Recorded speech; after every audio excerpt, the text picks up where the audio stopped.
In a previous life, I set aside a flourishing career for Marcus, content to be the supportive figure behind him. However, my sacrifices and unwavering dedication were dismissed by Marcus and his kin. They treated me more like a hired helper than a family member, year after tireless year. Ultimately, Marcus betrayed me with my closest confidant, Clara. To ensure I departed with nothing, they secretly administered mind-altering substances and had me committed to a psychiatric facility, where I was tormented until my demise. When I regained consciousness, it was a new beginning. I resolved to sever ties with all my former relations and vowed to exact retribution. As I drew my last breath, my husband, Marcus, was disengaging his hand from mine, his expression somber. Clara, standing nearby, inquired with a hint of trepidation, "Is she truly gone? Won't this be found out?" Marcus responded with nonchalance, "She was a disturbed woman who met her end through her own actions. Who is there to blame?" My spirit lingered beside them, desperately attempting to lash out, but my efforts were futile, passing through them repeatedly. I couldn't comprehend why, even in death, I remained tethered to their presence.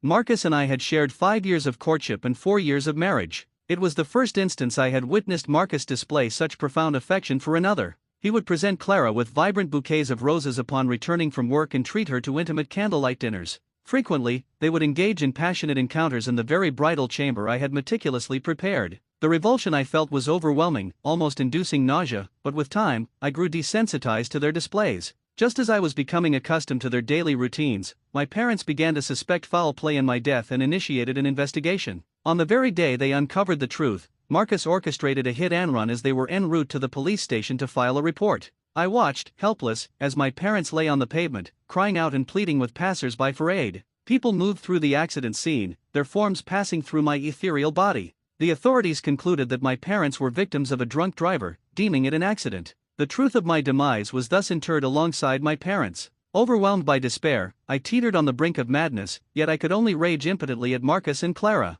I repeatedly questioned them, "Why? Why have you done this to me? Why?" Marcus had been my first love. My affection for him was so profound that I had willingly forsaken my career ambitions and relinquished my claim to the family enterprise, content to be his steadfast supporter. All this, because Marcus had once said he needed me as his strongest pillar of support. For that single sentence, I had disregarded my father's vehement opposition, even when he threatened to disown me. However, my unwavering devotion had relegated me to the role of a domestic servant for Marcus's family, their demands becoming an accepted norm. From initial resentment to eventual apathy, I truly felt lost. I observed their daily displays of affection and often broke down in tears. I trailed Marcus and Clara, overhearing their disparaging remarks about me. It became clear they had been engaged in an affair for a considerable time. I had simply been too blind to perceive their clandestine interactions. The supplements I had been taking were surreptitiously replaced by them with drugs designed to induce insanity. Marcus informed my parents that I was suffering from postpartum depression, which had escalated to schizophrenia. When my parents expressed their intent to take me home, he poisoned our daughter and colluded with my parents' business adversaries to sabotage them. I listened as Marcus callously remarked on my naivete, and a profound sense of powerlessness washed over me, igniting a desire to destroy them. Years passed, and our daughter, Anya, blossomed into a graceful young woman. However, she was so oppressed by Marcus and Clara that she lacked any self-assurance. Marcus even callously arranged for Anya to be exploited by a client. Witnessing Marcus's sycophantic demeanor, a surge of fury consumed me. I desperately lunged at Marcus, but my hands merely passed through his form, again and again. I could only watch in anguish as Anya, covered in bruises, sat on a rooftop, looking down with utter despair before leaping to her death. I seethed with hatred. Why did fate torment me so, forcing me to witness the departure of my loved ones, one by one? My soul felt as if it were ablaze, and an acute pain instantly engulfed me. Nina, what are you lost in thought about? I abruptly returned to my senses to find Clara holding my hand, a look of displeasure on her face as she pouted. Gazing at Clara's alluring features, I instinctively recoiled, shaking off her hand before yanking her hair forcefully and delivering a sharp slap across her face.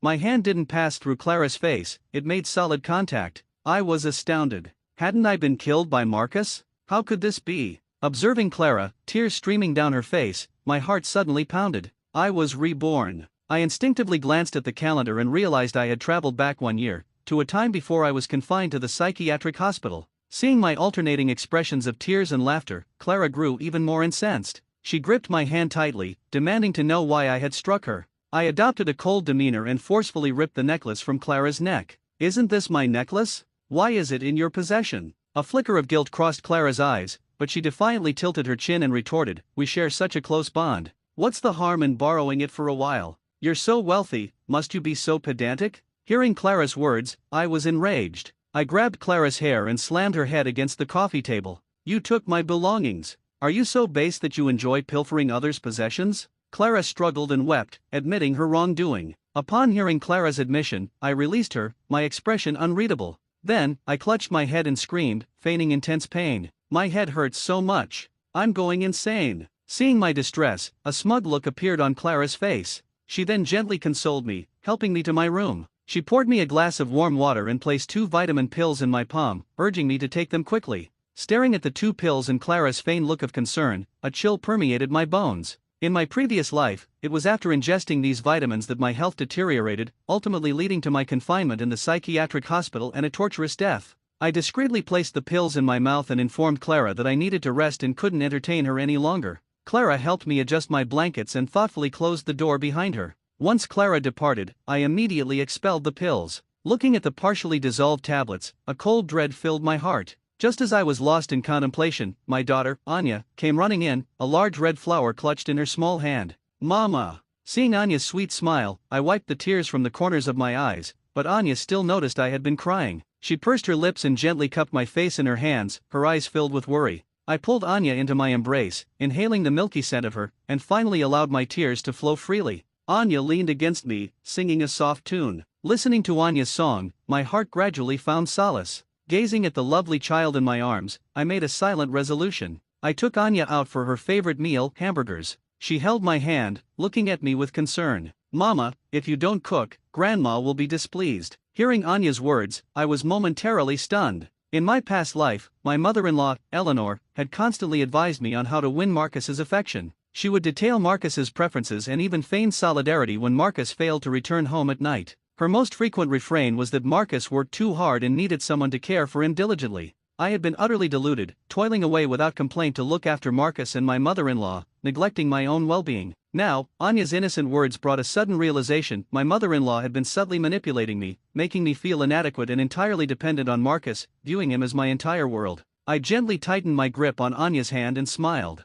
They don't appreciate my cooking. Let them fend for themselves. I spent the entire afternoon playing with Anya. Seeing her joyful smile, I felt an immense sense of contentment. Suddenly, my phone rang. It was Marcus. As soon as I answered, I heard his impatient voice. Where have you taken Anya to wander about? Hurry home. Mom is waiting for you to prepare dinner. Before I could utter a word, Marcus hung up. However, just as the call ended, I heard a familiar, soft moaning sound on his end. I clenched my phone tightly. Anya looked up at me, asking what was wrong. I forced a smile for Anya. It's just a nuisance call. When I returned home with Anya, Marcus, his face a mask of fury, and my mother-in-law were seated on the sofa. My mother-in-law appeared pale. Upon seeing me, Marcus hurled the cup in his hand in my direction. I quickly shielded Anya. The scalding water splashed onto my back, searing my skin. Still shaken, I hugged Anya tightly, afraid to imagine the consequences if that cup had struck her. Marcus snapped, have you had your fill of gollivanting with Anya? Did it ever cross your mind that my mother is starving at home? She has a delicate stomach, don't you know? Is this how a daughter-in-law should behave? And you, Anya, if you can't learn to be respectful to your grandmother, you won't eat. Anya was her given name. During my pregnancy, my mother-in-law had desperately wanted a boy and had tried to coerce me into drinking various traditional remedies. When I refused, she gave me the cold shoulder for nearly a month, claiming she only wanted what was best for me and the child, but that I was unappreciative. Deceived by her, I had pinched my nose and forced down the concoctions a few times but couldn't continue. For this, my mother-in-law had acted aggrieved, and I had felt immensely guilty. My mother-in-law clutched her stomach, feigning pain, and attempted to placate Marcus. Oh, don't scold Nina. She had nothing to do at home and went out for a bit. It's also my fault, I'm too inept to understand these modern city contraptions. Hearing my mother-in-law's subtly inflammatory words, Marcus truly erupted, pointing at my nose and berating me for living a life of leisure while neglecting his mother, who had sacrificed so much to raise him. I endured the pain and gently coaxed Anya into her room. Seeing this, Marcus became even more enraged and rushed towards me, intending to strike me.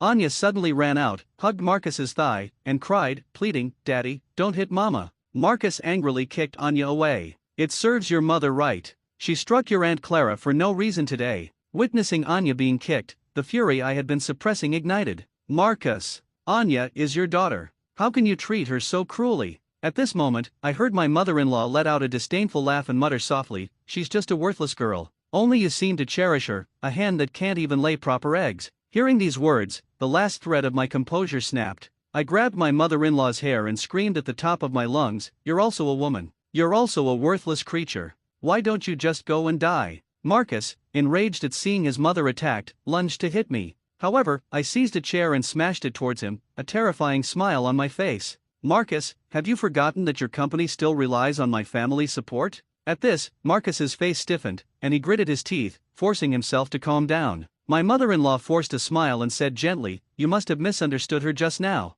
Anya is the jewel of our family, how could she be a liability? But Nina, although you're in a foul mood, you mustn't behave like this in the future." She concealed it well, but I didn't miss the fleeting murderous glint in her eyes. My mother-in-law's hypocrisy sent a chill down my spine. I played along and apologized to Marcus and my mother-in-law. "I'm sorry, mother. I'm sorry, husband. I don't know why, but lately, I've been feeling so exhausted, almost to the point of madness." Hearing this, a flash of elation crossed Marcus's and my mother-in-law's faces. They patiently urged me to return to my room and then gave me 2 vitamin pills. Seeing how drowsy I appeared, they kindly told me to rest well. At night, I opened my eyes, completely devoid of sleepiness. Marcus was not beside me. The door to the room was ajar, like a monstrous beast's gaping maw, which was terrifying. I crept cautiously to the corner of the living room and saw my mother-in-law and Marcus sitting on the sofa. Clara was also present, leaning against Marcus's arm. I hid behind a large vase, holding my breath. Marcus looked displeased.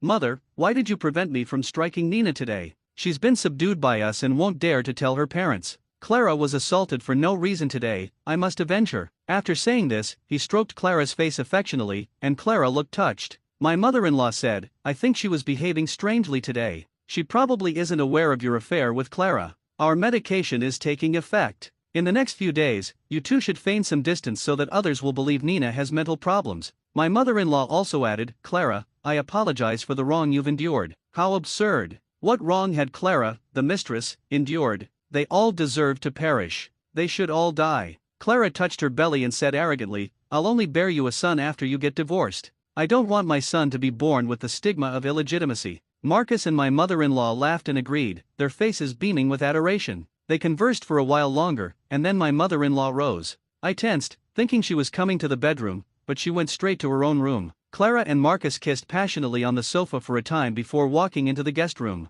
Clara was still somewhat apprehensive. "Won't we be discovered?" Marcus's hand roamed Clara's chest as he said casually, "Mother is desperate for a grandson. Nina can no longer have children. She's treating you like a princess now. Besides, Nina and Anya have been given sleeping pills by me and are sleeping like logs. Even if we were to do something beside her now, she wouldn't notice." Clara gave him an angry yet flirtatious look, and Marcus eagerly carried Clara into the guest room. Hearing Marcus's words, I clenched my fists tightly, my fingernails digging deeply into my palms. The physical pain was nothing compared to the ache in my heart. I returned to my room and put away the vitamin pills I had earlier pretended to swallow. Hearing the noises from outside, I quickly lay down in feigned sleep. 2 sets of hurried footsteps approached the bed. Marcus was panting heavily and called my name, "Nina? Nina?" He then smiled smugly. "I told you she was fast asleep." Then, the space beside me dipped as Marcus and Clara became entangled, and ambiguous sounds filled the air. I don't know how long I endured. Finally, those unbearable sounds ceased. Clara even lay beside Marcus boldly and said with feigned guilt, "Nina, I truly didn't mean for this to happen, but you've been so kind to me, sharing everything. You won't mind, will you?" They laughed and fell asleep. How audacious! How shameless! I opened my eyes, tears streaming down my face, but I dared not move. The fruit knife on the bedside table gleamed coldly, a constant temptation. Pick it up. Kill them. I extended my hand, wanting to seize the knife and stab the 2 despicable individuals lying beside me. When my fingertips brushed the cold blade, Anya's smile and my parents' worried faces flashed in my mind. I withdrew my hand. I endured until the first ray of morning sunlight. Clara and Marcus awoke. Seeing me sleeping soundly, Clara let out a sigh of relief and playfully punched Marcus, complaining, "How bold you are." Marcus smiled and said, "Isn't it thrilling?" They joked and walked out of the room. I waited a while longer before getting out of bed, feigning drowsiness. My mother-in-law had prepared breakfast, and Anya had already left for school. Clara maintained a distance from Marcus, the 2 of them appearing quite detached. When Marcus saw me emerge, he looked somewhat nervous. It seemed he was also frightened. He laughed awkwardly and said, "Dearest, did you sleep well last night?" I rubbed my head. "I have a bit of a headache. Perhaps I slept too long." Marcus and Clara both let out a sigh of relief simultaneously, and my mother-in-law called us to breakfast quickly. She smiled kindly. "Nina, Mom has been thinking. You can't always be the one cooking. You also need to take good care of yourself. From now on, Mom will do the cooking." I didn't decline. Looking at the porridge in front of me, I placed the bowl before Marcus and acted coquettishly. "Husband, please help me eat this. I'll go and get another bowl, there's too much." My action caused the faces of the three people before me to change slightly. Soon, my mother-in-law quickly smiled and said, "Mom will get you another bowl." "It's all right, Nina, just wait a moment." Seeing Marcus's reluctance, my face changed. "Do you disdain me now? You disdain this bowl of porridge, even though I haven't touched it yet?" Marcus laughed awkwardly and wanted to hold my hand. I shook off his hand fiercely, pinched Marcus's mouth open, and poured the warm porridge into it. Marcus was furious and spat out the porridge. I looked at Marcus coldly. "Why won't you eat it?" I screamed and pulled Marcus's hair. Marcus was in pain and raised his hand to hit me, but my mother-in-law stopped him. I knew what they were worried about. They didn't dare to leave marks on me because they still intended to send me to a psychiatric hospital. If I had wounds, my parents would become suspicious. In my previous life, Marcus had lied to them, saying everything was fine with me, deceiving them. Thinking of my parents, who had died so miserably and innocently, my hatred for them intensified. So, I reached out, scooped up the porridge in the bowl, and stuffed it into my mother-in-law's mouth. Clara wanted to intervene but didn't dare to step forward. Seeing her hesitant look, I made the decision for her. I pulled her hair and pushed her head into the thick porridge in the large bowl, choking her so that she couldn't breathe. In my previous life, I had also been pushed into dirty water by Clara like this.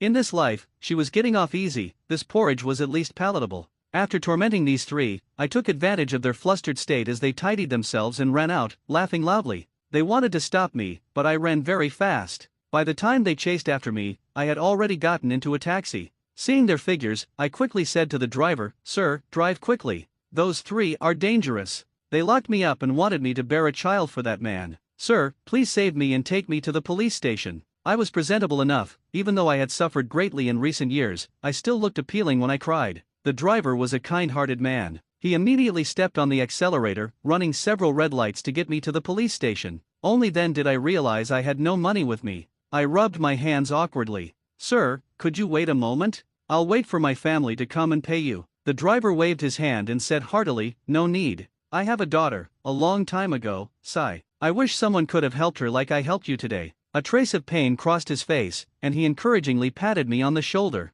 Looking at the imposing police badge, I finally let out a sigh of relief. When I ran out, one of my shoes had fallen off. My feet were cut by the gravel on the road, and I had also fallen several times. I looked truly pitiful. The police quickly handed me a cup of warm water, helped me tend to the wounds on my body, and patiently waited for me to calm down. The warm water flowed into my stomach, and I finally relaxed. I took out the bottle of vitamins and the 4 pills I had saved from the previous day and said to the police, "I want to report a crime. My husband, Marcus, my mother-in-law, Eleanor, and my friend, Clara, are trying to harm me. I don't know what these pills are. I didn't dare to take them, so I brought them all here." When my parents arrived, I was undergoing a medical examination. Hearing that I had been taking this kind of psychotropic medication for some time and had developed a degree of mental disorder, my mother was so frightened that she collapsed. Fortunately, my father firmly supported her. My mother asked the doctor in fear about the severity of my condition. The doctor said, "Fortunately, it was discovered in time. If you had taken it for a prolonged period, you would have gone mad, even if you weren't before." My mother was terrified and hugged me, crying bitterly.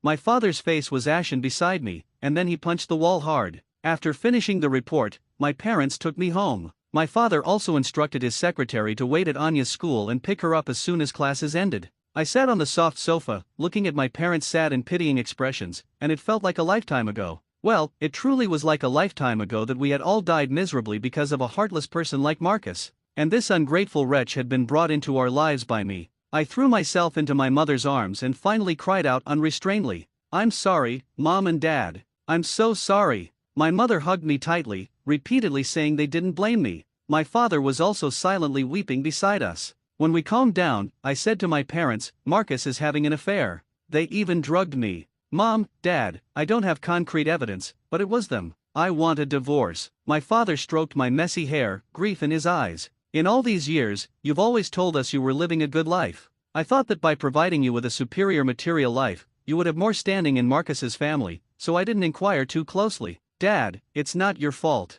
It's my problem. I was so blind. My father said, whether there's evidence or not doesn't matter. You're the apple of our eye. Even if Marcus treated you well and you wanted a divorce, we would support you. What's more, since Marcus has done such a thing, we can't wait to be rid of him. Hearing my father's words, I was deeply touched. I dared not think about the period when I went mad in my previous life, or with what kind of emotions they had taken care of Anya, and then how Anya was plotted against by that venomous snake, Marcus. Anya followed the secretary into the villa. When Dad saw Anya, his face looked somewhat unpleasant. I knew he was venting his anger on Anya because half of Anya's blood was from Marcus. I was just about to call Anya over and say some conciliatory words to Dad when Dad asked Anya with a solemn face, "Your father, along with your grandmother, poisoned your mother. Now I'm asking you, can you protect yourself well? Follow your own heart and not let your mother be affected." Although Anya was young, she also understood Marcus's wrongdoing from Dad's expression. Dad asked again, "Who do you choose? Your father or your mother? And once you've made a choice, you can never turn to the other one again." Mom glared at Dad and pulled the helpless Anya aside, explaining gently to Anya.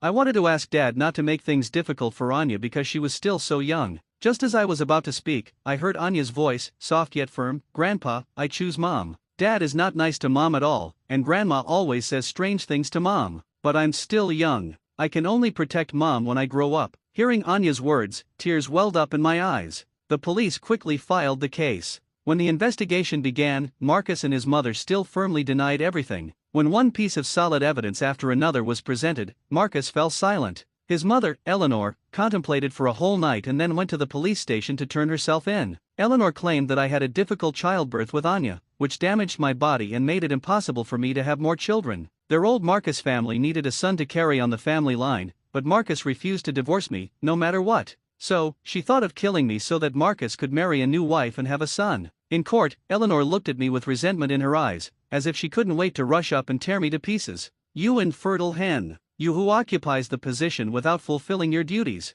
You deserve to die. Why don't you die?" Hearing Eleanor's foul language, the police restrained her, their faces stern. But even while being held down, Eleanor continued to spout wild remarks. Mom and Dad looked at me worriedly, but I didn't react at all. I had heard such words too many times in my previous life. Finally, Eleanor was sentenced to 20 years in prison for the crime of intentional homicide. She would likely grow old and die in prison in this lifetime. The case ended like this. Even though both I and my parents knew that Marcus and Clara were involved, Eleanor took all the blame on herself, making them appear innocent. Innocence is a matter of perception. Even though they managed to whitewash themselves briefly in this matter, I would always be able to find something on them. I submitted a divorce agreement to the court, demanding that Marcus leave the marriage with nothing and that custody of Anya be granted to me. Clara was Marcus's defense lawyer. Clara's moral character was questionable, but her professional ability was indeed formidable. She managed to secure half of Marcus's property for him. I had been away from my career for many years and was already out of practice.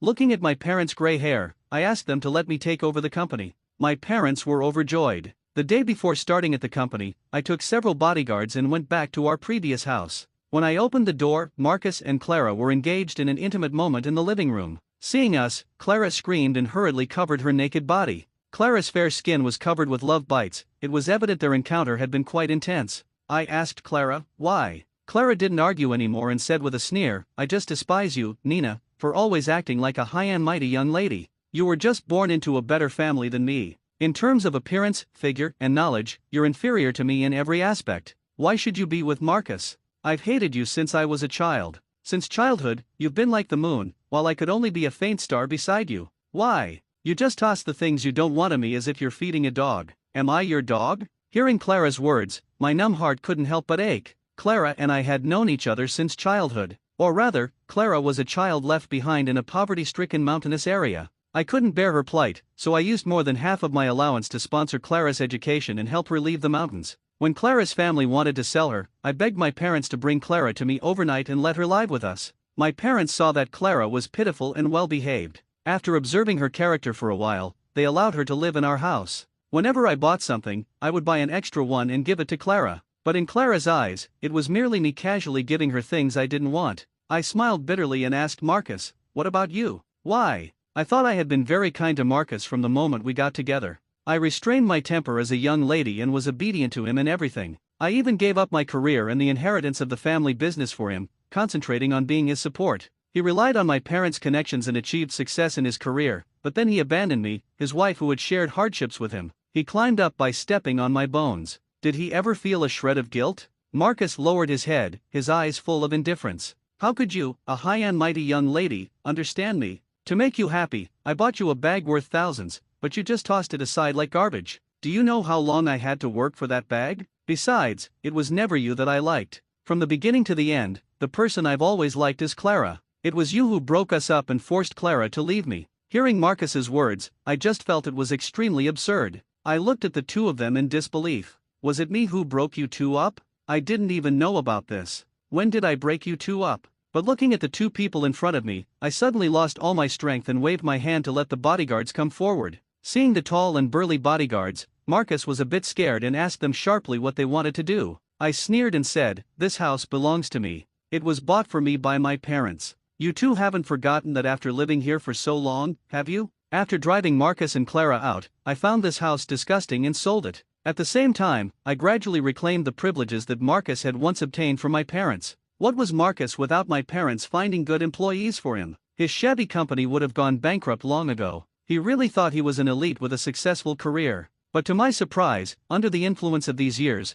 Marcus had actually made some progress and was able to retain several clients. Soon, an overseas investor came to the city. During this period of my intense efforts to reclaim my life, the share price of Marcus's company dropped significantly. Several large clients would rather pay liquidated damages than terminate their contracts with Marcus. Both Marcus and I were extremely busy every day. I hadn't been in touch with work for almost 10 years. Fortunately, with my parents guiding me, my mind hadn't completely deteriorated, and I could still learn. It's just that, Anya, whenever I thought of Anya, I couldn't help sighing. Dad loved me deeply, so he resented Marcus and even took a dislike to Anya. Although he didn't scold Anya or treat her coldly, we all knew that Dad eventually became estranged from Anya. Anya was innocent, but Dad was also innocent. The blame could only be placed on Marcus. Anya was also very sensible. Seeing that I was in a dilemma, she comforted me and said, "Mom, it doesn't matter. Grandpa loves Mom just as Mom loves Anya. Anya won't be sad because of this." My life was becoming fulfilling, and my health was gradually improving. When I was off work and just about to pick up Anya, I bumped into someone. The person who approached was tall, strong, and very handsome.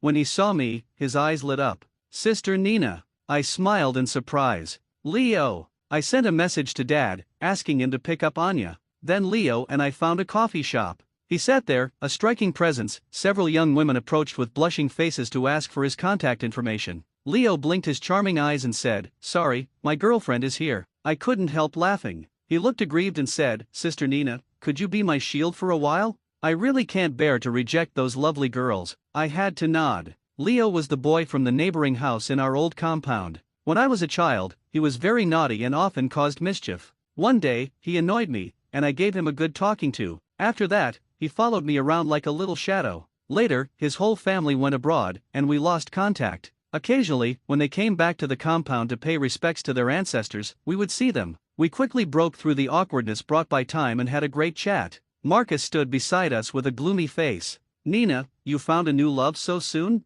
Can't you live without a man?" I smiled and said, "The way you asked makes it seem like I cheated on you. Weren't you the one who got together with Clara? Instead of caring whether I can live or not, you'd better care about whether your company can survive." Marcus left angrily. Leo winked at me. 1-1. It's a draw. Since meeting Leo, he had often appeared by my side and drove Marcus away when he came to bother me. Before long, gossip about us emerged. It was said that I had interfered in Marcus and Clara's relationship 10 years ago, breaking them up, that I had an affair during my marriage, and that Anya was not Marcus's child but my illegitimate daughter. When I saw this news, I was so angry I laughed. There were really people who were eager to cast doubt on their own paternity. Leo asked me if I wanted him to help me resolve this. I shook my head and said, "The innocent will always be innocent. They won't escape the consequences." At the same time, Clara and Marcus started a live stream to tell their love story and even gained a certain number of fans. In their narrative, I was the villainous old witch. Clara got pregnant. Marcus couldn't wait to get a marriage certificate with Clara and held a grand wedding for her. That day happened to be Anya's birthday. Anya had waited for a long time but still didn't receive Marcus's gift. Anya said to me, "Mom, I'm not looking forward to his gift. I just want to know if he would think of me." I hugged my sweet Anya. "You have Mom from now on," Anya said mischievously, "and Uncle Leo." After Clara and Marcus's wedding, the rumors about the three of us became even more intense. It even evolved into the story that I framed my mother-in-law and got her imprisoned. Even though the police issued a statement, the die-hard fans of Clara and Marcus still firmly held their own views. Leo was so angered by the slanderous words about me that he sent lawyers' letters to them one by one. I was very busy. Because of Marcus's failed decisions, almost all of his clients had left, and I was busy acquiring these clients. The share price of Marcus's company was dropping more and more, and many small shareholders sold their shares. Soon, the evening party hosted by the overseas investor arrived. I went there with Leo. Among the elites coming and going, I saw Marcus and Clara. Clara looked a bit plump due to her pregnancy,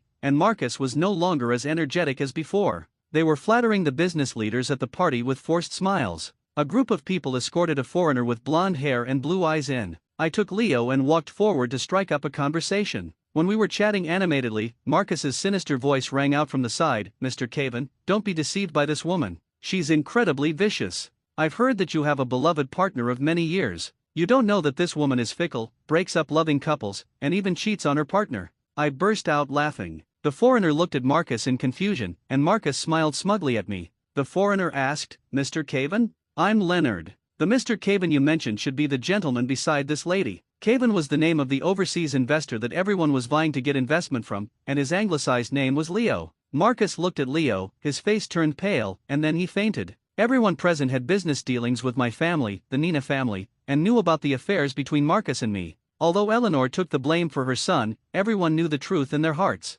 After divorcing me, Marcus had a really hard time and lost his former arrogance. At first, he didn't care and thought that he could still thrive without me. He looked down on me, a housewife who had stayed at home idly for 10 years. The reason he changed his heart and cheated on me with Clara was simply that Clara was a famous lawyer and was, in his eyes, better than me, a dowdy woman who only knew how to revolve around her family all day long. However, Marcus forgot that I used to be the most outstanding student in school. If it hadn't been for him, after divorcing me, his career took a significant hit. Marcus heard that Mr. Caven, the overseas investor, had a woman he had loved deeply for many years. He must have looked down on a woman like me. With Caven's help, he was sure to rejuvenate his career. So, he joined forces with Clara to slander and defame me maliciously. He even bribed fans to spread rumors and create trouble. But he never expected that Mr. Caven turned out to be Leo, who was with me. Having offended both me and Caven in the city, his career came to an end. At the Monday regular meeting, I showed up at Marcus's company. The employees of the company greeted me one after another when they saw me. These were all the people I had trained myself when Marcus founded the company. Seeing this scene, Marcus was so angry that his nose was almost crooked. He asked me angrily, "What are you doing here? Come to laugh at me? You're not welcome here." I smiled faintly. "Yes, I'm just here to laugh at you. If you don't welcome me, there are plenty of others who do." He saw me following him into the meeting room, and his face became even uglier. He asked me, "What on earth do you want?" "I won't remarry you." I was a bit speechless and walked into the meeting room one step ahead of him. When he saw me sitting in the seat of honor, Marcus finally realized that I was now the largest shareholder of his company. Looking at the ashen look on Marcus's face, I smiled with satisfaction. However, I didn't come to this company to revive it but to send it on its final journey. I said, "As you all know, I hold 41% of the shares. I will sell these shares, and the highest bidder will get them." Marcus pounded the table and roared, "Nina, you're shameless." I just smiled at him and then left the company. A few days later, Marcus showed up at my house. He recalled the past with me through the iron gate. He asked me to give him the shares for the sake of our past relationship as husband and wife. He said, "We have a daughter, and these shares will belong to her in the future. Moreover, if you give me the shares, I'm willing to be friends with you." The image of me being a bootlicker in the past 10 years was deeply rooted in his mind, which made him so arrogant. I just smiled and said, "Why don't you take a look at yourself in the mirror?" Finally, Marcus sold all his assets and acquired all the shares from me. After signing the contract, Marcus said to me smugly, "Nina, you can't imagine it. That piece of land in the suburbs will soon become a government development zone. Do you know what a huge fortune you've missed?" Marcus looked at my feigned regretful face and laughed loudly. When the government was developing that piece of land in the suburbs of Leo, and I also went there to attend the ceremony, Marcus dressed up like a peacock and shuttled among the business leaders, enjoying their flattery. Finally, he walked up to me and put on a fake smile. "Nina, kneel down and beg me, and I'll let you get involved." I didn't look at him but just asked Leo, "How much did Marcus borrow for the shares?" Marcus rushed to answer, 80 million.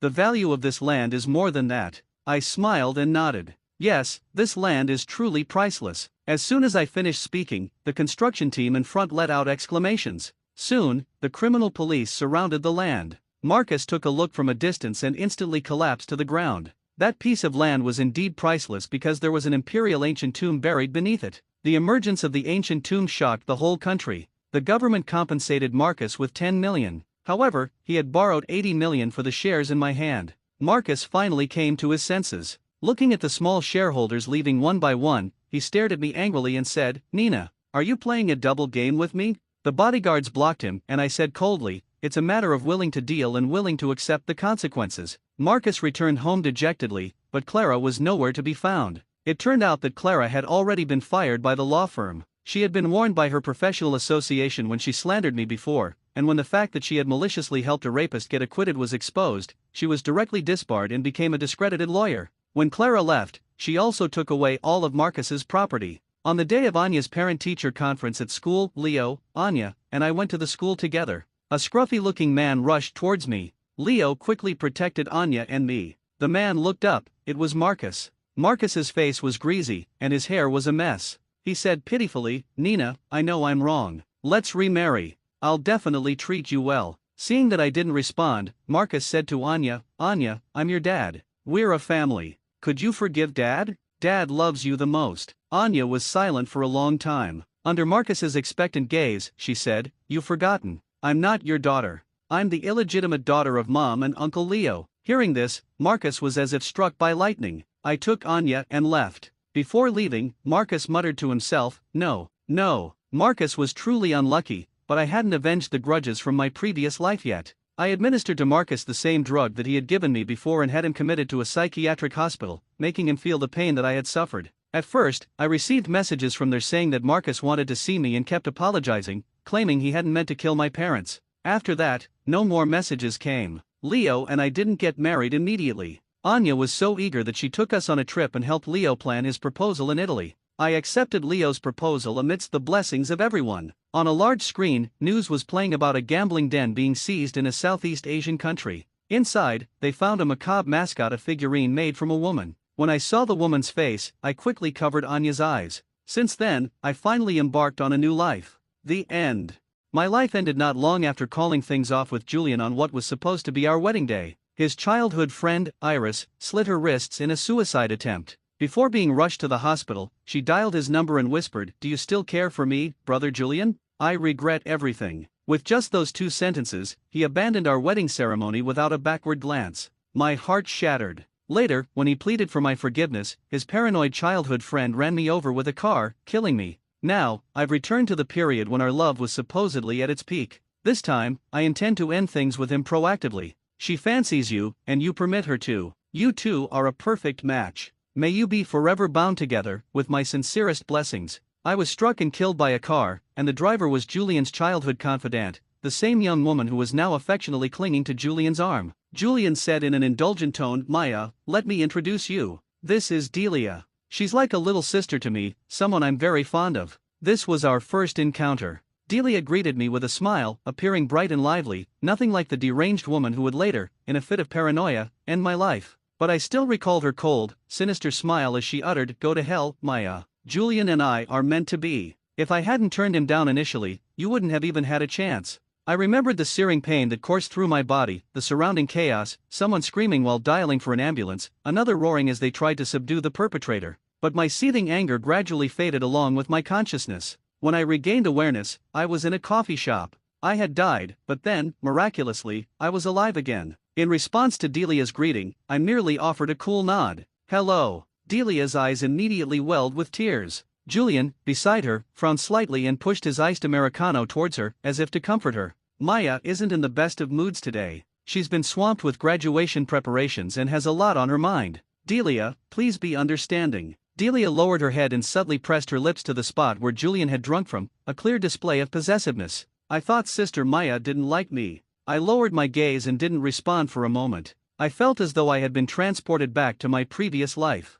How utterly blind had I been then, unable to perceive the ambiguous, push-and-pull dynamic between Julian and Delia? And how deaf was I, not to hear the intimacy in their every conversation? In Delia's eyes, I must have seemed like a complete fool. Julian and I had been together for 3 years, from our university days until the brink of marriage. We had received countless blessings from those around us. Delia, his childhood friend, often called him for help over trivial matters. As his girlfriend, naturally, I was often jealous. "She's the girl next door, we grew up together," Julian would say with a light smile, playfully hooking my little finger. "You're my first true love." I had trusted him so implicitly back then. However, on our wedding day, just as we were about to exchange rings, he received a phone call. Instantly, his expression changed drastically. Under the watchful eyes of all our guests, his fingertips trembled. The hand that was about to place the ring on my finger was hastily withdrawn, and in a rush, he turned to leave. He stammered, "Delia, be strong. Don't drift off. I'm coming to you now.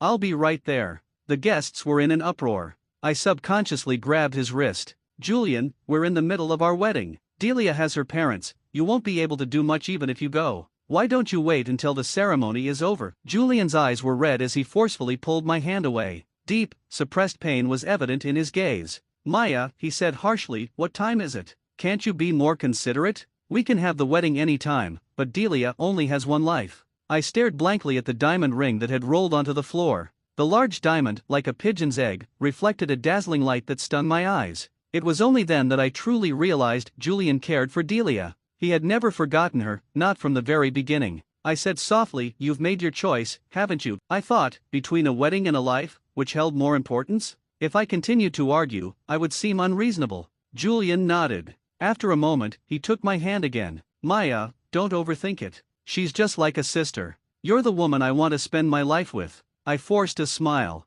I didn't say anything more. Julian took the microphone from the master of ceremonies, offered a brief explanation, and left without looking back. His entire family departed with him. I watched his back disappear through the door, and I couldn't stop the tears, no matter how hard I tried to wipe them away. I had truly loved him. For the first time, I had loved someone so earnestly. Unfortunately, the ending was not a happy one. I ripped off my veil and calmly announced to all our relatives and friends that the wedding was cancelled. The looks everyone gave me, sympathetic, puzzled, even the embarrassed expressions on my parents' faces, all of it made me feel utterly ashamed. At that moment, I was completely alone, standing on the stage, a solo performance. Suddenly, my forehead felt cool. I looked up to see Julian placing his hand on my forehead, his expression worried. "Why have you been dazed for so long? Are you not feeling well?" I subconsciously leaned back, avoiding his touch. "I'm fine." Julian was taken aback. We were currently in the supposed honeymoon phase of our relationship. I quickly recognized this, but I just slightly curved my lips and pushed Julian's newly ordered iced Americano back in front of Delia.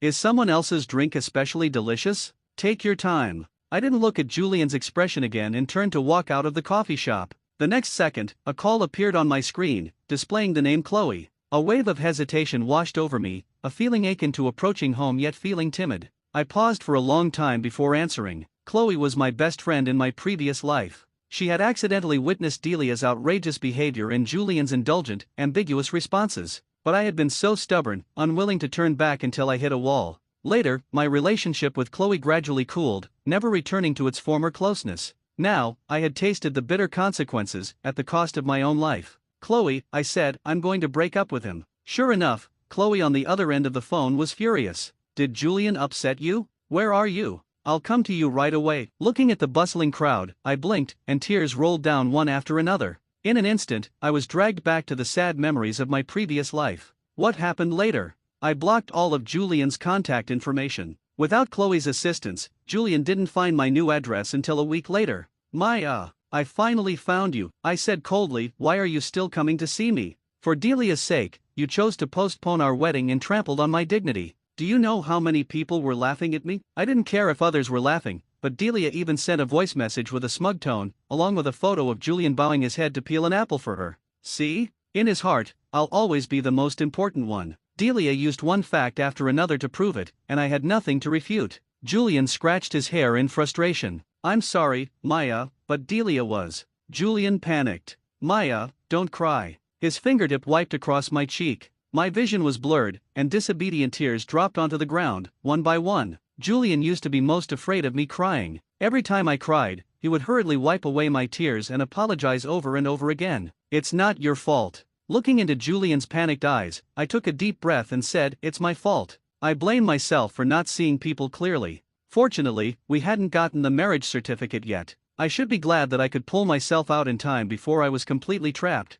The moment Julian grasped my wrist, he suddenly tightened his grip. I mimicked what he did on our wedding day and used all my strength to pry his fingers off, one by one. I said, word by word, "Julian, I've become sensible. So, I hope you'll also be sensible and don't come to see me again." Later, Julian indeed didn't come to see me again. I heard a few things about his recent situation from some of our mutual friends. They said he got sick, and Delia stayed by his side day and night. It seemed like they were deliberately telling me this. Everything had been foreshadowed long ago. Today, Julian brought his childhood sweetheart. I sneered, he even wanted to introduce her to me. They were childhood sweethearts and had always been close. I don't mind childhood sweethearts, but I must have been blind not to see the blatant, ambiguous atmosphere between them in my previous life. Wasn't I just blind? Chloe was exasperated with me and said, I told you long ago to have a few more relationships, to date more people instead of tying yourself to just one person so early. But you just wouldn't listen. If you don't try a few more times, how can you know who really treats you well? I said with a mixture of laughter and helplessness, your way doesn't suit me.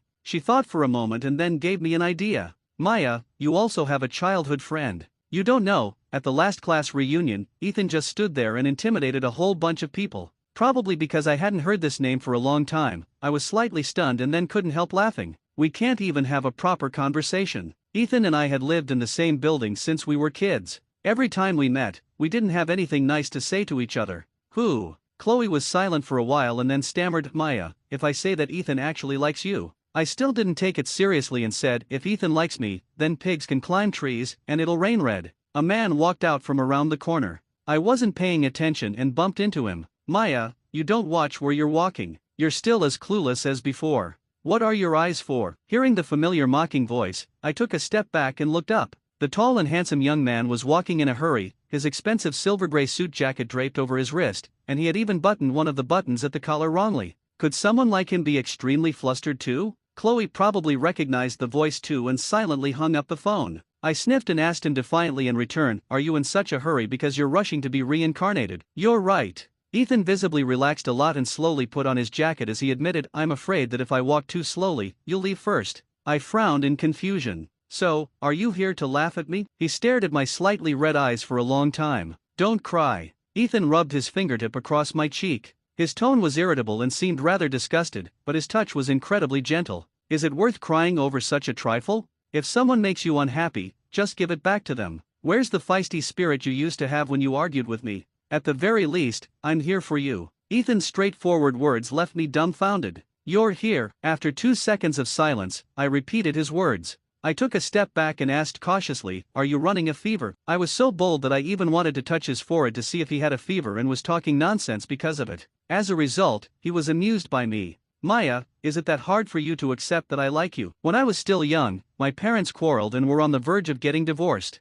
My mother walked away without looking back, pulling her suitcase. I chased after her in tears but didn't catch up and even fell down. Ethan lived downstairs from my home at that time. He was leaning against the door, looking me up and down, and then snorted softly. Pathetic. I quickly got up, tears still on my face, but I retorted, stingy. That's when we started to have a feud with each other. Later, I learned that Ethan lived alone. His uncle was his guardian, who took his family's money but never cared about him. Until my father remarried and didn't want me anymore, my grandma rushed here from the countryside overnight. When she saw that Ethan was always alone and so thin that there was hardly any flesh on his face, while she was taking care of me by feeding me mouthful by mouthful, she often took food to him as well. You kid, studying is the most important thing. At first, Ethan always kept silent and refused. Then, I used my goading tactic. Coward. You don't even dare to accept others' kindness. Who's more pathetic? He looked up at me and silently ate the food. Finally, his voice of thanks was as soft as a mosquito's buzzing.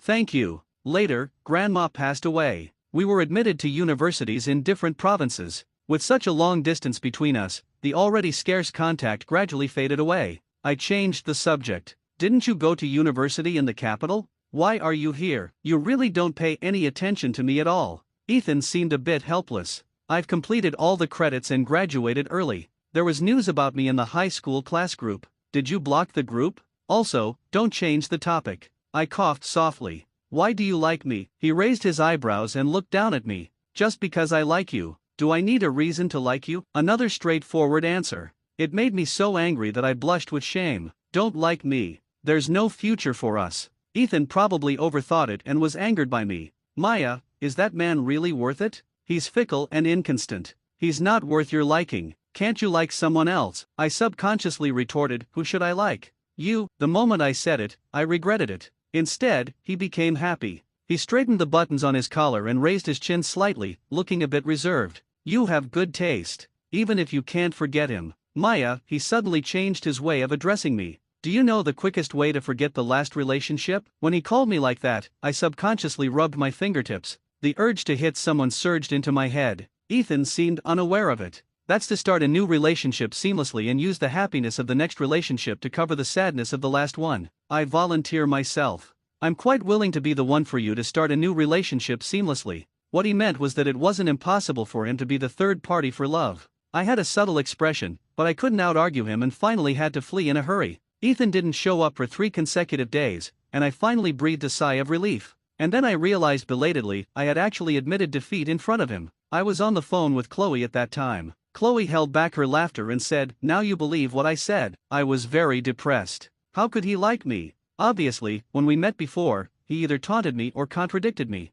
Chloe laughed even harder. Maya is smart and beautiful. How could he not like you? I gritted my teeth. Chloe, are you itchy for a beating? If you make fun of me again, I'll dig out your embarrassing past. I don't know why, but whenever I thought that Ethan liked me, I felt uncomfortable all over, probably because we had witnessed each other's most confused, helpless, and embarrassing youthful years. In the following week, Julian still asked me out as usual, and his attitude was the same as before. He didn't take my words that day to heart. Even when he called again, he still talked about Delia. Maya, you scared Delia that day. She's the sister I've watched grow up since childhood. Taking care of her has become a habit. If you don't like it, I'll change it right away. Look at this guy, how good he is at lying. I asked casually, Julian, I'll ask you a question. If one day we got married and your first love cut her wrist and tried to commit suicide on our wedding day, would you choose me or her? I gave you a chance, Julian. In our previous life, under Delia's pestering, we didn't get the marriage certificate and I died miserably. In that life, he probably thought I was jealous and said a lot of things,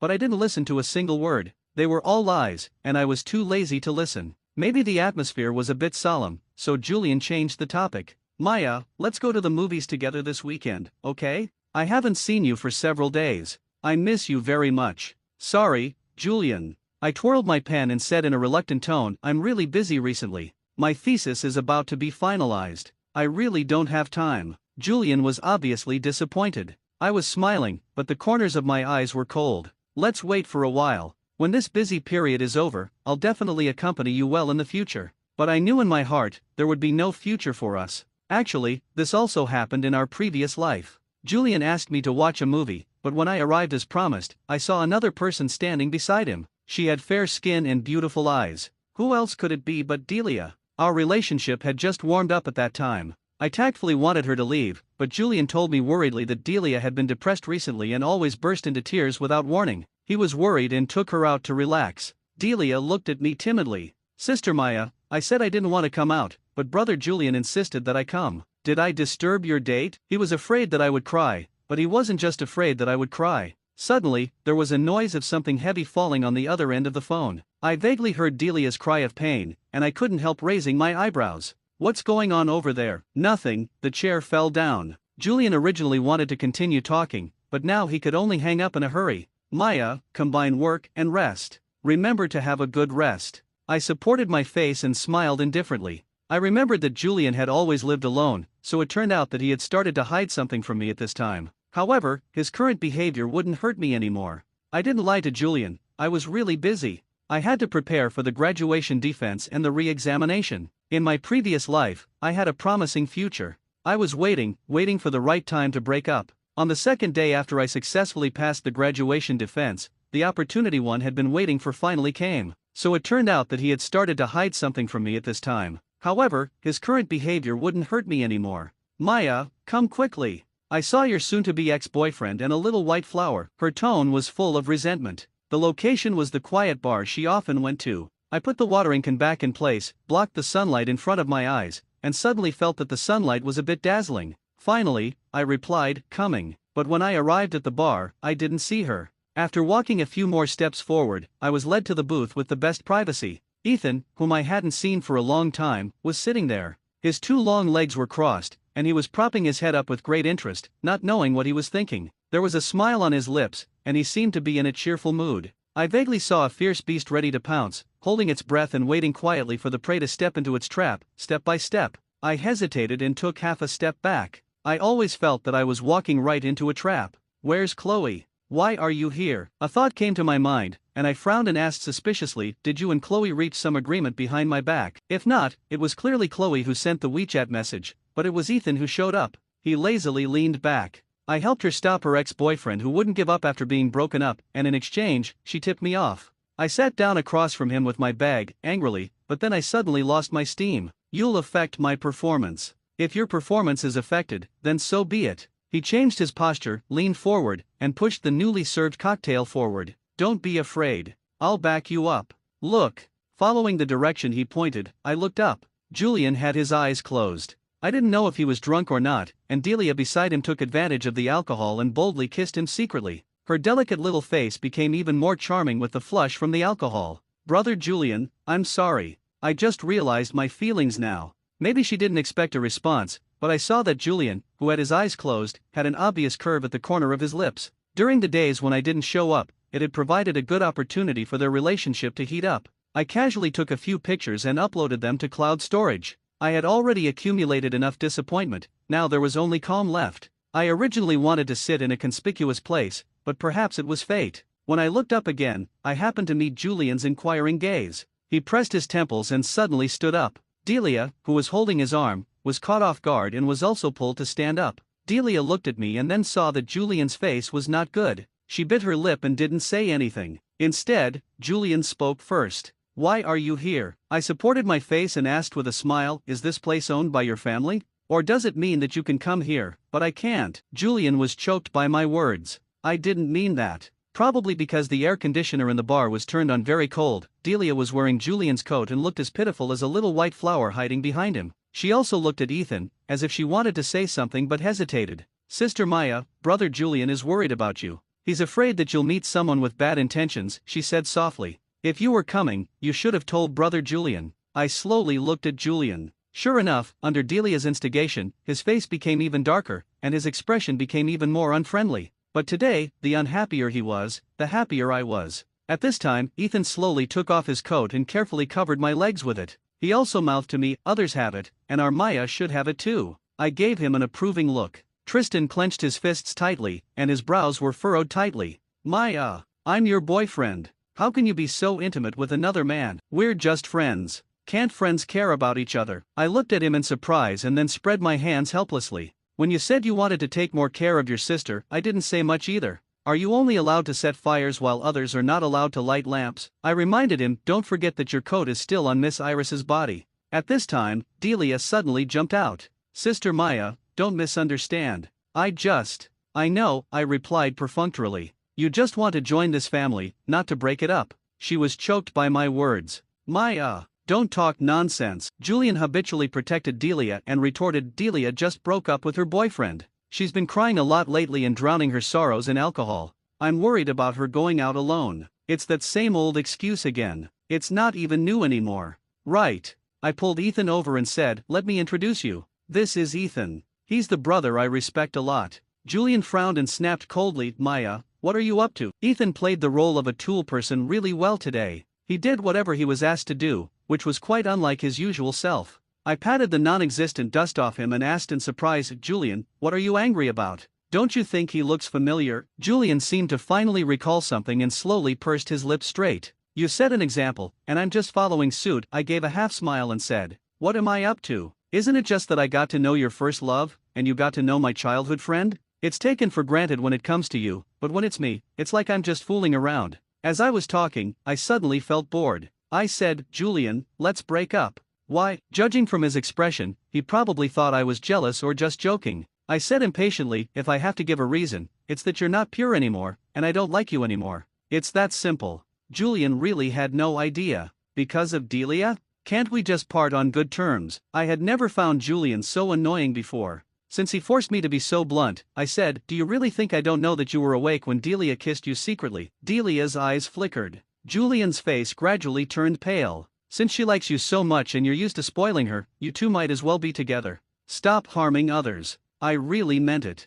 Julian left the lounge bar in a flustered manner with Delia. Watching their backs, I thought expressionlessly that this time, Julian and I broke up so early, and I also pointed out Delia's feelings in advance. Surely Delia won't hate me again. Well, you can never tell. People's hearts are the hardest to fathom. Ethan was sulking again. Maya, are you still sad? I'm not as fragile as you think. I was silent for a while and then said calmly, who hasn't met a scumbag in their life? I was a bit sad, but more than that, I felt relieved. I lowered my eyes to look at the wine in front of me. The newly ordered cocktail tasted good, so I simply drank it all in one gulp. Ethan couldn't even stop me in time. He looked helpless and said, "How can you drink like that? Aren't you afraid of getting drunk?" I held the glass blankly and took a look. The after-effects kicked in, and I really felt a bit dizzy. "Ethan." I turned my head to look at the person in front of me. He seemed to stand up to help me, but it made my head even dizzier. "Don't move." I didn't move. He cooed gently, "Be good. Let's go home." "Go home?" I laughed and then started crying. I don't have a home anymore. As I was talking, I even counted on my fingers. My parents don't want me anymore, and Grandma is gone. On the day Julian and I were supposed to get married, he abandoned me in public and chose someone else. I've long lost my home. I was crying, with tears all over my face. Ethan seemed to be gently wiping the tears off my face with a tissue. He didn't use much force but was very careful, as if he was afraid of hurting me. While wiping, "I'm still here, Maya. I'll always be here." I looked up at him for a long time, then grabbed his hand and put it in my palm and hid it in my pocket, as if hiding a precious treasure. "Then you're not allowed to leave. Never leave in the future." "I won't leave." He smiled and stroked my head, saying, "You're so good, Maya." "Why are you so good when you're drunk?" I didn't remember much about what happened later. When I woke up the next day, my head was still hurting badly. After my rationality returned, I covered my face and didn't want to see anyone. I cried so hard in front of Ethan when I was drunk yesterday. He might be laughing at me behind my back. Not to mention being slapped in the face, I've completely lost face. I took a deep breath and decided to just let it be. I directly lifted the quilt and got out of bed. I was still wearing the same clothes as yesterday, just a bit wrinkled. He didn't take advantage of me when I was vulnerable. I walked around. The decoration design was in a minimalist style, with a cold gray tone. It was his style. I pushed the door open and walked out. Ethan was in the kitchen. He was frying eggs. Hearing the noise, he turned around and asked, "Does your head hurt? There's honey water on the table. Remember to drink it." There was an unexpected touch of the flavor of daily life about him. I drank the honey water and stared at him with my eyes wide open. "Why are you so dazed?" A minute later, Ethan turned off the fire, served the fried eggs, and walked out. "You're a girl. In the future, if there's no one you trust around you, don't get drunk easily outside. Just because you don't have bad intentions doesn't mean others don't." I nodded blankly. "I'll take you home later." Ethan was wearing home clothes, propping his head up, looking lazy with a smile in his eyes. "Are you still drunk? You're so obedient." He bent down to touch my forehead. I immediately sobered up and stuffed a small steamed bun into his mouth without hesitation. "I think you're right. I should go home right away. This guy always likes to push his luck. He's a nice person, but it's a pity he has such a mouth." When I got home, I dug out some old things from before. They were all things from high school. There weren't many of them. There were only a few greeting cards, a handwritten letter from Chloe, and a crystal ball. I vaguely remembered that the crystal ball seemed to be a gift from Ethan when I made great progress one year. He originally wanted to give me a 5-year college entrance examination and 3-year simulation, a famous study guide in China, but Chloe scolded him and stopped him. I remembered that at the very beginning, we were supposed to be in a Cold War. I couldn't remember what caused it. Anyway, Ethan had always been sharp-tongued. Making others cry was just his usual trick. He probably hit a nerve with me again, so I ignored him for a long time. Until one evening during self-study, Ethan moved to the seat behind me. I was feeling sleepy when he suddenly poked my back. I turned around angrily to look at him. "What do you want now?" But he didn't even raise his head and just kept writing. "Maya, what time is it?" His tone was casual and bossy. "Can't you see for yourself?" I rolled my eyes. "Why don't you look at the clock yourself?" The clock was actually hanging beside the blackboard. No matter which corner of the classroom you were sitting in, you could see it with just a glance. I didn't understand what was wrong with Ethan. He didn't look up himself but insisted on asking me. I turned around and met Chloe's thoughtful eyes. During the break, Ethan went out. Chloe whispered to me, "Maya, do you think Ethan is trying to make up with you?" Ethan was always like that. He had a terrible temper, but his academic performance was excellent. He was always the top student, and the teachers all favored him. It was extremely difficult to make him admit his mistake or make concessions. I thought Chloe was overthinking it. Just as I was about to speak, she quickly lowered her head and pretended to be seriously doing her homework. It was because Ethan came back. He put 2 mints in front of me and tapped on my desk, saying casually, "An apology gift."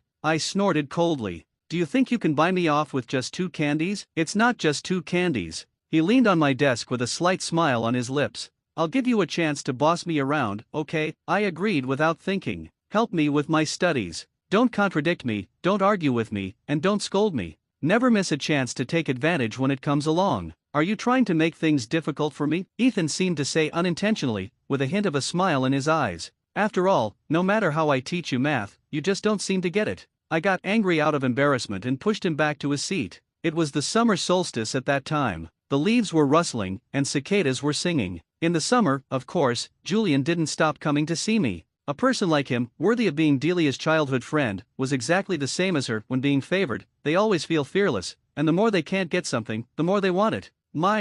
However, at that time, Ethan openly held my hand tightly and deliberately put on a wronged expression. Fighting off rivals should be my job. If you've done it all, won't it make me, your future boyfriend, seem useless? I was silent for a while and made room for him to watch his performance. Seeing my action, Julian seemed to be angered by me instead. He covered his chest and asked with difficulty, "You too?" Ethan said unhurriedly, "As you can see, I'm still in the probation period. And I should thank you. The more you show off in front of Maya, the faster I'll become her official boyfriend." How heart-wrenching that was. Later, Julian didn't come anymore. He still tried to make his presence felt in front of me every day, hoping that I would get used to his existence one day. Today, he didn't show up, and it actually made me feel a bit empty. However, my future supervisor said in the group that the investor wanted to ask about the progress of the project, so I went along to join in the fun. I followed at the end of the group and chatted with a senior sister who was also slacking off. The senior sister whispered, "Thanks to this investor, otherwise our project would have almost failed." Really, I showed an envious expression. It's so nice to be rich. We hit it off and talked a lot of gossip from all over the place. When we were still chatting with great enthusiasm, the senior brother in front suddenly turned around. "Little junior sister, the professor is calling you." I looked up and saw the professor waving at me. Even more noticeable was Ethan standing beside the professor, dressed neatly and looking at me with a half-smile. He didn't even try to hide it at all. Goodness gracious, he was waiting for me here. The professor asked cheerfully, "What's the relationship between President Ethan and our Maya?" Ethan slightly raised his eyebrows and said in an open and above-board tone, "I'm her suitor." What a coincidence. The professor was from our school and was quite familiar with me. He said, "Maya is a good girl. Some time ago, I heard that Maya met someone who was two-timing. That person had no taste. It's good that Maya broke up with him. Life is long, and you'll always meet good people. I think President Ethan is very nice, Professor Chen." Ethan had a smile in his eyes. "If you keep talking like this, she'll be angry with me." I lowered my head and felt so embarrassed that I could dig a hole with my toes. When the meeting ended, Ethan deliberately lagged behind and asked me quietly, "Are you angry?" I glared at him and said righteously, "Don't you care about your company? Are you so lovesick?" "Of course not," he said seriously. "I'm my sick." With him interrupting like this, I didn't know how to respond. In the end, I could only sigh softly. "Maya, admit it. You do have a crush on him." Today, when I went out, my heart was beating really fast, but everything went smoothly until noon, and it all seemed like just my illusion. Probably my uneasiness was quite obvious. Ethan wiped the cold sweat on my forehead. "Why don't you go and stay with Chloe for a few days?" I shook my head. "Chloe can hardly take care of herself recently. I don't want to cause her any trouble." "Then why don't you come and live with me?" He wiped my sweat again and finally showed his true intentions. "My place is big. It won't be a problem to fit all your belongings. I can also wash your clothes, cook for you, and clean the room." I couldn't help laughing. "Are you the snail maiden?" "Not a maiden, but a young master," Ethan corrected me. "I'm the snail young master who belongs only to Maya." Seeing that I agreed, he took advantage of the situation and went back with me to pack my things. He also vowed that there was no time like the present. Ethan went to park the car, and I waited for him by the roadside. Just in the blink of an eye, when I lowered my head, I heard a shrill scream and then subconsciously looked up. A red car was rushing straight towards me, and its speed was getting faster and faster. The nightmare hit me, and I froze in place, unable to move. The next second, however, there was light that dispelled the nightmare. He tried his best to pull me out of the impact range. All the outside sounds seemed to be blocked out by an invisible shield. I turned my head and saw that Ethan was covered in dust. He didn't care about anything else and just kept shouting my name, "Maya, how are you? Are you injured anywhere? Are you feeling unwell?" I threw myself into his arms and suddenly burst into tears. My face was smeared with tears like a cat's, and I cried even harder. But then, while crying, I started laughing. "Ethan, I didn't die. I survived. I survived. You saved me. This nightmare would never haunt me again. Never." Delia was taken away because of this accident. Suddenly, Julian appeared. In front of me, he looked haggard, with deep-set eyes. He came to beg me. Even though he was sick, he was having a really tough time, but it had nothing to do with me. I looked at him and said, "Do you know that if it weren't for Ethan, I would have almost died?" When I was young, after my parents remarried, they each had their own children. I became like a ball being kicked around between the two families, a burden that neither of them wanted. It was all thanks to my grandma that I grew up. I hadn't received much love, so I held tightly on to every bit of love that I could get. Later, when I went to college, I met Julian, and we got to know each other and fell in love. But I never expected that it would end like this. Love is not wrong, it's the people who are wrong. It's like someone who gets pricked by a rose while trying to pick it. Shouldn't they reflect on why they were so reckless instead of blaming the rose for being beautiful yet having thorns? I love Julian. It's not an unforgivable thing, nor does it deserve to be scolded. I'm open and above board. Once upon a time, I liked you and trusted you and gave you all my heart. But what did I do wrong? I just fell in love with someone and chose to leave him when he changed his heart. Julian, tell me, what exactly did I do wrong? All my love disappeared completely at that time when he chose Delia over and over again. The embarrassment and humiliation I suffered at the wedding banquet in my previous life, and then being run over and killed on the street by his crazy and paranoid childhood sweetheart. Some causes and effects can't be erased just because I died once. Some people are just destined not to be together. You were too greedy, self-righteous, and complacent, wanting both sides, so in the end, you deserve to lose both. Julian's face was as pale as a sheet. Maya, I'm sorry. Don't call me that. I took a step back and stood side by side with Ethan. I said calmly, "You don't deserve it. Hearing my name come out of your mouth now just makes me feel sick." He stiffly raised his head, and his pale lips trembled slightly. "You." But probably thinking of Delia again, he rarely lowered his head and said in a humble tone, "Maya, please let Delia go. She's still a young girl and is seriously ill. She's still young, her future can't be ruined." Really? Ethan didn't hesitate to interrupt him. When Delia deliberately drove the car to hit someone, why didn't she think that my Maya is also a young girl? Why didn't she think that my Maya is also young? She just got into graduate school. She's excellent, smart, and beautiful, and her future is bright. Why should she have died? Who did she offend? Ethan's tone was sharp, but I clearly felt that his hand holding mine couldn't stop trembling slightly. It seemed that he was still in fear. It wasn't just because I almost died. His every word made me feel that he seemed to have truly experienced all of this, experienced my death. Julian still didn't give up. She's just sick and had a momentary lapse of judgment. He really had deep feelings for Delia. Since she's sick, then she should go and see a doctor, I said word by word. Don't let her out to endanger society. I was silent for a moment and then let Ethan hold my hand tightly to ease his mind. I looked up at Julian again. I won't forgive her. Don't come to see me again. Whether it's prison or a mental hospital, the law will give me an answer. A long time after this incident, my shadow had dissipated, but Ethan would still be awakened by nightmares. He often listened to my breathing outside my door in the middle of the night. I'm not dead. I'm still alive. I blocked him at my door that day and rashly put my forehead against his. Can you feel it, Ethan? I'm really still alive. In the middle of the night, he suddenly turned on the light in the living room, put his head on my shoulder, and his whole body trembled slightly. I hesitated and said, "Actually, I've always wanted to ask, did you also come back?" He shuddered and replied softly, "Yes." It turned out that on the day I was reborn, he was also reborn.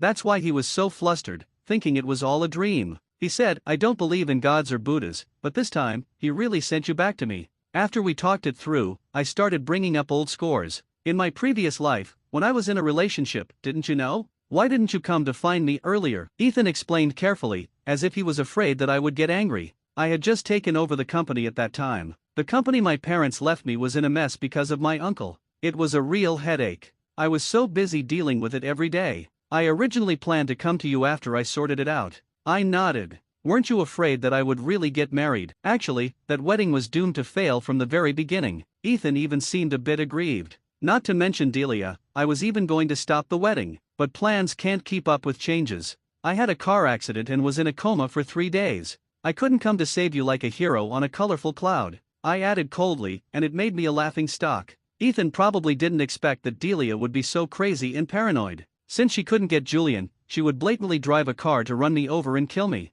Let's not talk about them, they're bad luck. Come to think of it, when we were kids, we used to support each other, but now, in your love life, I've become the latecomer. He picked up a strand of my hair and kept twirling it around. Maya, how are you going to make it up to me? I felt like punching someone. Was that supporting each other? It was clearly being at odds with each other. I took a deep breath and forced a smile. I'll give you a proper status at the next class reunion. Ethan's eyes lit up, but then he pretended to be reserved and said, "Since you sincerely invited me, I can't refuse." I gave a half smile. "If you're so reluctant, then don't go." Ethan reacted more strongly than I expected. He narrowed his eyes dangerously and leaned over. For me, but he just flicked my forehead. "Won't do. I've been waiting for this day for a long time." I yawned, still holding Ethan's hand, and leaned against him, feeling sleepy. In a daze, I heard him say softly, "Maya, I've avenged you. Those who hurt you in the previous life didn't end up well." Julian said Delia was sick. Since she didn't want to admit her guilt and accept the punishment, I'll make sure she stays in the mental hospital for the rest of her life and can never get out.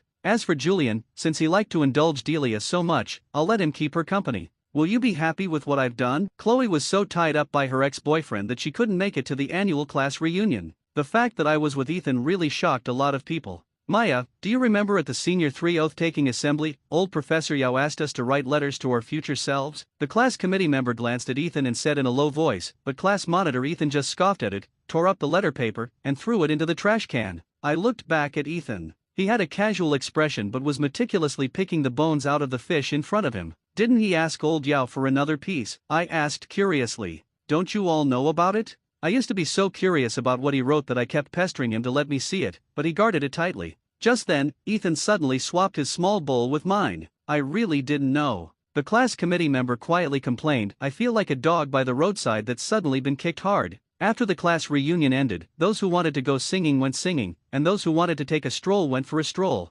Walking under the shade of the trees, I lay on Ethan's back and finally remembered that day, so many years ago. When I was 17, I tried to see the letter he wrote to his future self. In the afternoon, Ethan let me see it. Ethan, who was also young at that time, propped his head up, looking lazy, and quickly refused me. "I won't let you see it." I rarely acted coquettishly. "Let me see it." He paused slightly but still stubbornly refused. "No." Today, I looked at the fragmented light and shadow falling on my hand through the shade of the trees and then gently closed my palm. "Ethan, what did you write to your future self back then?" I felt Ethan's chest vibrating. He was laughing with the joy of a wish fulfilled. This time, he answered quickly, "To be with Maya in the future. To be together always." It turned out that his future was all related to me. It seemed that I had found that light again, the light that belonged only to me. It's early summer again. May we all regain the courage to love and be loved. The end.